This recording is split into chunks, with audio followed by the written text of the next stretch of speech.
नमस्कार, मैं Ashraf Khan, Google certified fact check trainer और एक पत्रकार इस वक्त मौजूद हैं सूरत शहर में सर्किट हाउस में, जहां पर हमारे सामने Maharashtra state BJP spokes person Shri Atul Shah मौजूद हैं।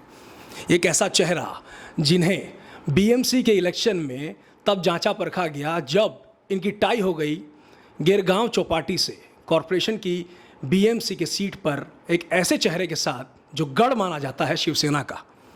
वहाँ पर फिर कंटेस्ट को कॉइन टॉस करके लॉटरी तरीके विन डिक्लेयर किया गया अतुल शाह जी को। गुजराती चेहरे माने जाते हैं, परिपक्व नेता हैं।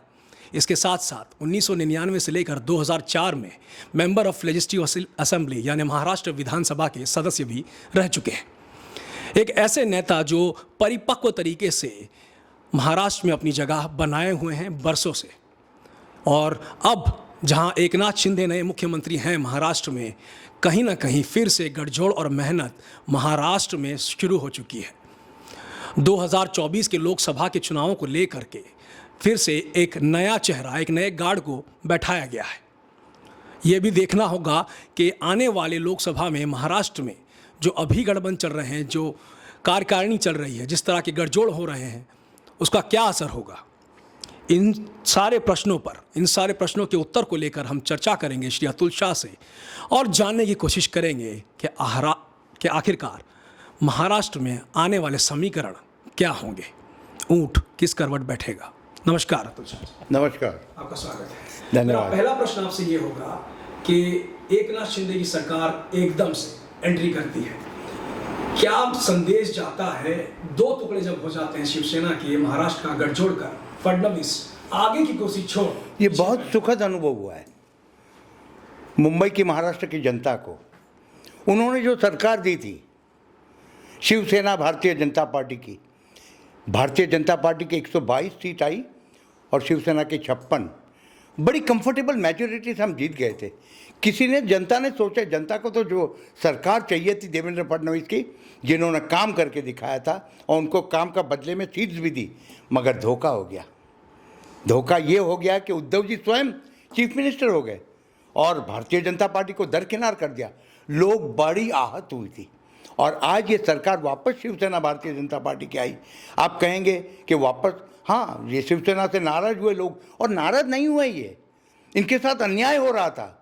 ये राष्ट्रवादी के साथ, कांग्रेस के साथ जाने से वो जो उनकी सीट पर 2-2.5 साल में राष्ट्रवादी और कांग्रेस वाले जो परेशान कर रहे थे शिवसेना, ये सारे विधायक एक हो गए और एक ग्रुप बनता गया और उसको बदनाम करेंगे आप। अरे, आपको जिसने चुन के दिया और उसके विरोध में अभी दूसरे काम कर रहे हैं, तो कैसे वो सरकार में रह सकते थे। तो वो आए, ग्रुप बना। ये तो लॉकडाउन था इसलिए लेट हुआ, नहीं तो और भी जल्दी आ जाते थे। एक सुखद अनुभव है नई सरकार का। देवेंद्र फडणवीस जी, एकनाथ शिंदे, ये दोनों काम करने वाले लोग हैं। ये थाना में ऐसा काम करते हैं, 18-18 घंटा ये भी काम करते हैं, 18-18 घंटा देवेंद्र फडणवीस भी काम करता है। तो महाराष्ट्र को तो बहुत सुखद अनुभव हुआ है। नागपुर से आप हैं नागपुर से जो स्टेट ये जो प्रेसिडेंट हैं फिलहाल महाराष्ट्र के, वो हैं नितिन गडकरी साहब के खास नज़दीकी माने जाते हैं। मराठा रिजर्वेशन को लेकर के चर्चाएं प्रबलित हैं। एकनाथ शिंदे कहीं ना कहीं कोशिश में है कि इस बिल को पास करा दिया जाए।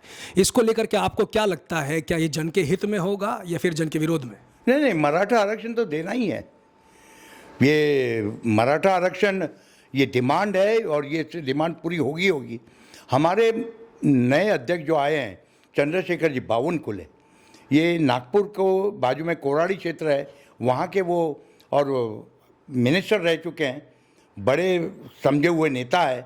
और वो जिस तरह से काम शुरू किया है उन्होंने महाराष्ट्र में, आज सब तबके में जो अन्याय हो रहा है, जिसकी मांग है, उसको पूरी करने की दिशा में ये सरकार भी काम कर रही है, हमारा संगठन भी काम कर रहा है। महाराष्ट्र में एक नया OBC face, change of guard किया गया है। शेलार को मुंबई में लाया गया, इनको महाराष्ट्र स्टेट में लाया गया, राज्य में लाया गया। लोकसभा के चुनाव सामने हैं। आपको क्या लगता है कि भारतीय जनता पार्टी जो मेजॉरिटी से 122 सीटें विधान में लाई थी, वो लोकसभा परिषद में ला पाएगी? 100% लाएगी। उसके लिए ऐसे नहीं है, इसीलिए हमने अभी से शुरू कर दिया।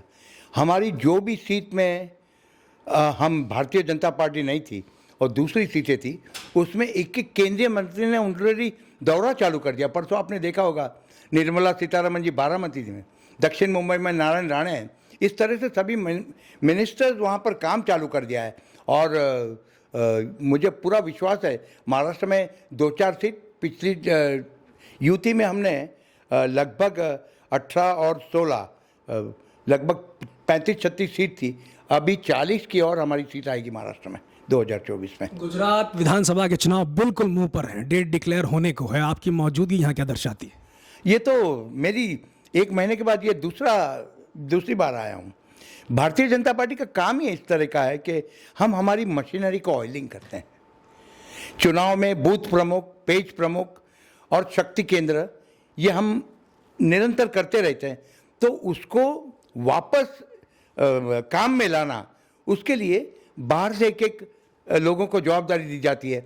जहाँ तक दक्षिण गुजरात का सवाल है, महाराष्ट्र और मुंबई के कार्यकर्ताओं को ये सारी सीटों में अपॉइंटमेंट हुई है। मेरी सूरत पश्चिम पुणे में मोदी के यहाँ, वहाँ पर मैं सारा देखूंगा। आज शाम को मीटिंग है, वहाँ पर सब पेज प्रमुख, बूथ प्रमुख, हमारे पदाधिकारी आएंगे, उनके साथ बातें होगी और जो काम अधूरा है, बाकी है, वो चुनाव तो आएंगे 2-4 दिन में अनाउंस होने ही है। ये तो हमारी मशीनरी को ऑयलिंग करना होता है, सब लेवल पर होता है। अतुल शाह जी, बहुत बहुत शुक्रिया हमसे चर्चा करने का, हमसे जुड़ने का, और जो बातें हमसे आपने भले बेजोड़ता से की है, खुलकर की है, वो सारी बातें करने का। नमस्कार। अतुल शाह, जिनसे हमने बड़ी बेबाकी से बातचीत की और बेबाक होकर खुले शब्दों में इन्होंने हमारे प्रश्नों के उत्तर दिए। अब देखना ये होगा कि गुजरात में जो विधानसभा चुनाव आ रहे हैं, जो चौकोरनीय हैं, जी हाँ, 4 बेडेड, यानी आम आदमी party versus BJP versus Indian national Congress versus AIMIM, जी हाँ, उनको आप भूल रहे हैं। तो इनमें ऊंट किस करवट बैठेगा, ये तो आने वाला वक्त ही बताएगा। निशाने पर कौन होगा, जनता किसके निशान को दबाएगी और फिर वापस से वास्तविकता में लाएगी। प्रधानमंत्री मोदी की मौजूदगी सूरत में इस बात का खुलेआम से आह्वान करती है कि चुनावी बिगुल बच चुका है। आगे देखना होगा कि सरकार गुजरात में किसकी बनती है और इसका असर पड़ोसी राज्य महाराष्ट्र पर क्या होता है। मुझे देखने का, मुझे सुनने का बहुत बहुत शुक्रिया। अशरफ खान, कैमरामैन शाहरुख खान के साथ, सूरत, गुजरात।